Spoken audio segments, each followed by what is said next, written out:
নমস্কার বন্ধুরা, আজ আপনাদের সাথে আবার একটা রেসিপি শেয়ার করতে চলেছি। ঝিঙে আলু নিরামিষভাবে পোস্ত রেসিপি। তো আপনারা প্রথম থেকে পুরো ভিডিওটা শেষ পর্যন্ত দেখতে থাকুন। আজ এমন পদ্ধতিতে বানাবো যে সবাই খেতে পারবে, কারণ অনেকেই কিন্তু আলু খেতে চায় না, তারাও এই পদ্ধতিতে রান্না করলে খেতে চাইবে। তো দেখুন, তার জন্য ঝিঙে আমি কেটে ধুয়ে নিয়েছি। এখানে কাঁচা লঙ্কা পোস্ত বেটে নিয়েছি। এই দেখুন, ঝিঙেটা খুব ছোটো কাটি না, খুব বড় কাটে না, মাঝামাঝি আকারে কেটে নিয়েছি। জল থেকে ধুয়ে তুলে নিয়েছি। আর আমি আলাদাভাবে আলু কেটেছি।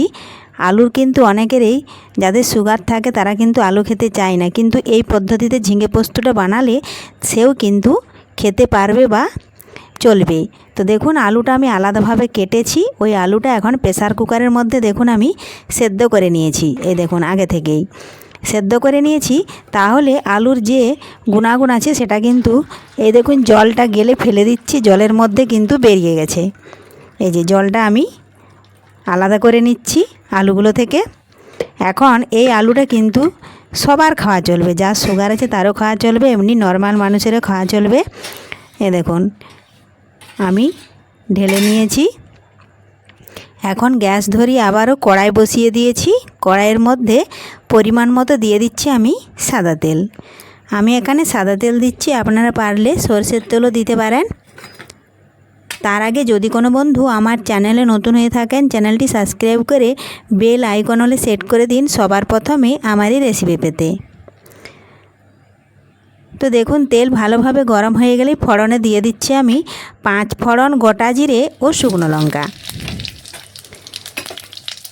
একটু ভালোভাবে ভেজে নিয়েছি। দিয়ে দিলাম প্রথমে ঝিঙে। এখন দিয়ে দিচ্ছি আমি জিরে ও কাঁচা লঙ্কা বাটা।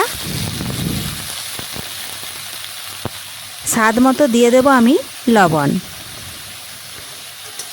নাড়াচাড়া করে ভালোভাবে ঝিঙের সাথে মিশিয়ে ঝিঙে একটু রান্না করে নিচ্ছি। অনেক সময় কিন্তু আলু পোস্ত বা ঝিঙে পোস্ততে হলুদ দেওয়া হয় না, আমি এখানে সামান্য পরিমাণে দেব। তার আগে দিয়ে দিচ্ছি আমি একটু লাল লঙ্কার গুঁড়ো। এটাও ভালোভাবে মিশিয়ে নিচ্ছি ঝিঙের সাথে। আমি এখানে সামান্য পরিমাণে একটু হলুদ গুঁড়ো দেব, আপনারা পারলে এটা দিতেও পারেন, নাও পারেন। দেখুন, সামান্য পরিমাণে দিয়েছি, ভালোভাবে মিশিয়ে নিচ্ছি। এই দেখুন, মেশানো হয়ে গেছে। এখন আমি কিছুক্ষণের জন্য একটা থালা চাপা দিয়ে রেখে দেব।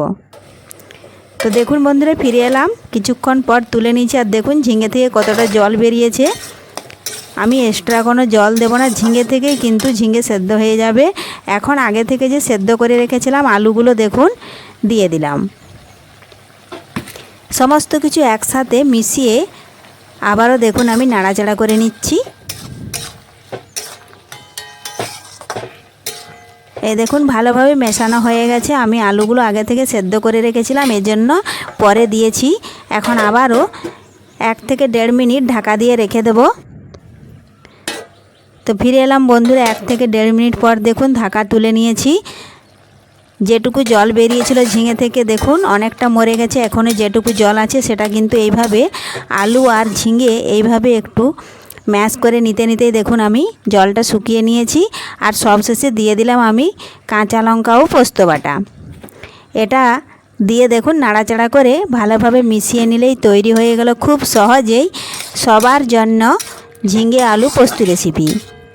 আজকের এই রেসিপি বন্ধুরা আপনাদের কেমন লেগেছে অবশ্যই কমেন্ট করে জানাবেন।